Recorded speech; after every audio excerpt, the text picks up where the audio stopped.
Hello everybody, it's I, the Mighty Glue Stick, aka AJ, and today I'm going to be talking about the Shadow.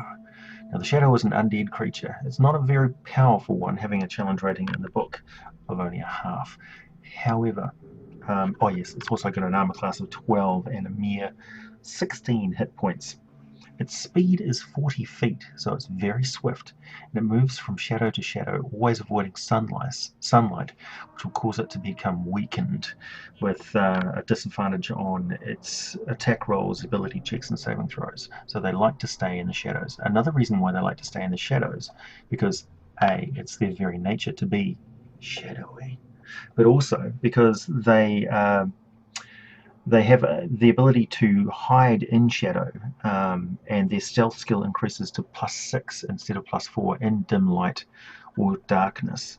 And they have a special shadow stealth ability, which, while in dim light or darkness, they can take a hide action as a bonus action. So they can hide in plain sight almost, just dipping into shadows and disappearing amongst the murk.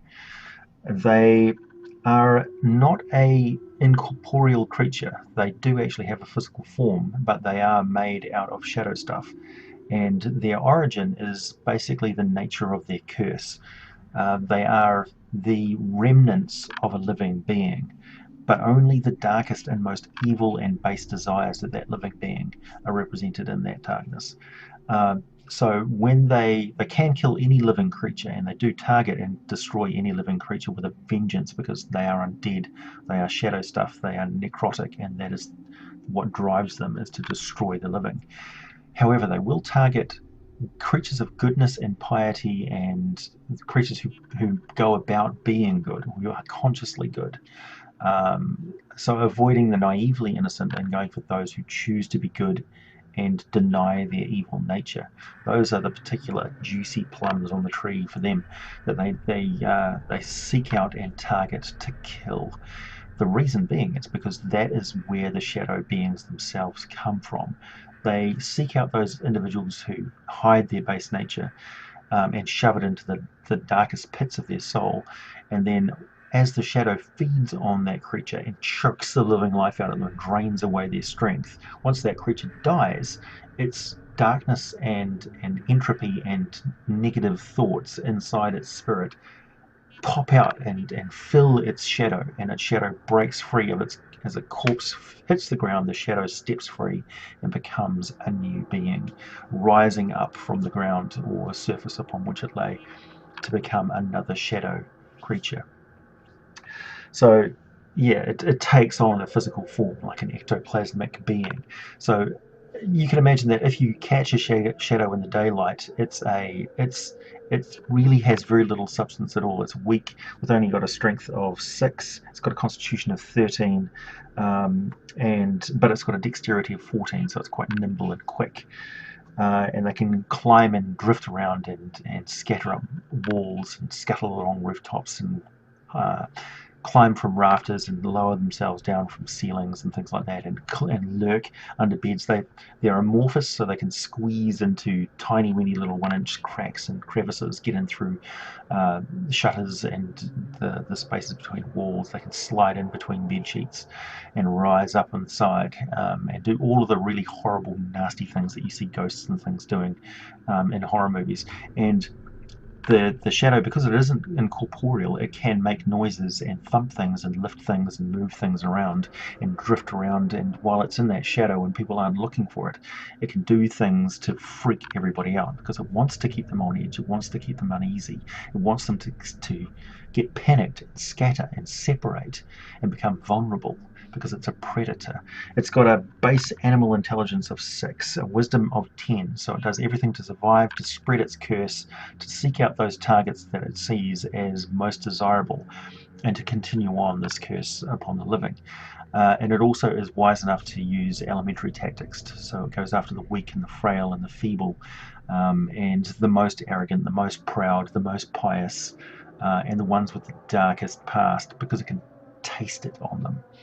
Now, those creatures who are killed by shadows, and the process for doing this is that the shadow basically latches on with a melee attack, and it takes the form of a grapple or a choke, or you can even have it as the shadow enters and it's choking and tearing at the insides of the creature, with a reach of 5 feet, +4 to hit, and it does 9 points of necrotic damage, 2d6 +2, and the target's strength score is reduced by 1d4. Now this is temporary; it can recover with a short or a long rest. But it's draining the strength away from the character, and also it's draining away the goodness and the kindness and the emotion, and ripping away the barriers between all of its base instincts and all of its nasty hidden thoughts and its disgusting desires and its perversions and things like that are coming to the fore as it's draining away the goodness and bringing out the dark and evil inside them.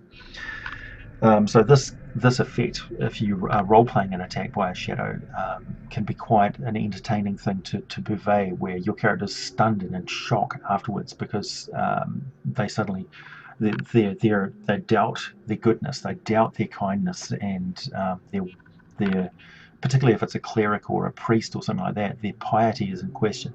They wonder if they're even worthy of the goodness that their God has granted them to give to others. So it can be devastating from a role-playing point of view. If it's just a basic, combat-oriented game and things, then its strength drain is pretty nasty. Even if it is temporary, an attack by a shadow that doesn't kill you will leave you very, very weak, and not as able to move around and escape from grapples and things like that. So if you combine a shadow with some other creature which can grapple, it's devastating, and the half challenge rating belies the tactical advantage that you can bring with a shadow's sneak attacks. Now, they are an undead creature, so and they are pseudo-physical, so they've got a resistance to acid, cold, fire, lightning, thunder, bludgeoning, piercing, and slashing from non-magical weapons.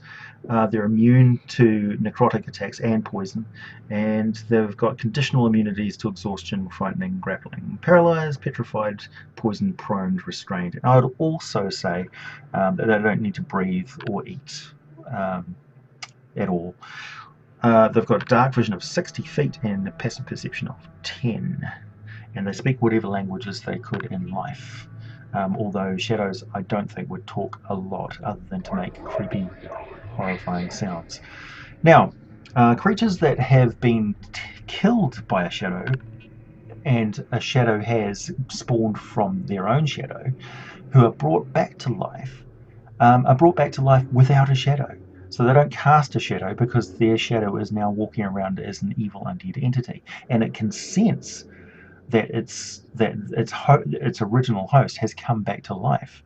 So the interesting role-playing aspect of this is that how does it feel to have all of your base impulses and desires and things and all your foul deeds and your memories ripped free of you, taken away, and you're brought back to life completely free and clear of any guilt for anything that you've done in the past, because you don't remember it. It's not there anymore. You actually are a pious and naive and innocent being once more.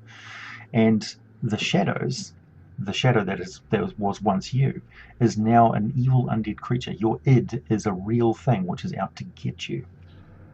Interesting role-playing perspective for sure. Of course, once you kill the shadow, it goes back to being just your shadow again. But of course, it's probably recruited some shadowy friends, and certainly the shadow that sired it in the first place, unless it was killed by your companions. So, yes, use the shadow to terrify your players. Play up the fact that they can't see what it is, and they'll be imagining all sorts of horrible things, not suspecting that all of this dreadful horror going on around them and creepiness and unseen goings on, this unknown entity, is in fact just a half a challenge rating creature which can be killed with a couple of swipes of broadsword. But yeah, a clever DM can make a shadow a truly terrifying foe. Thanks for watching. I'll be on your back if you need me.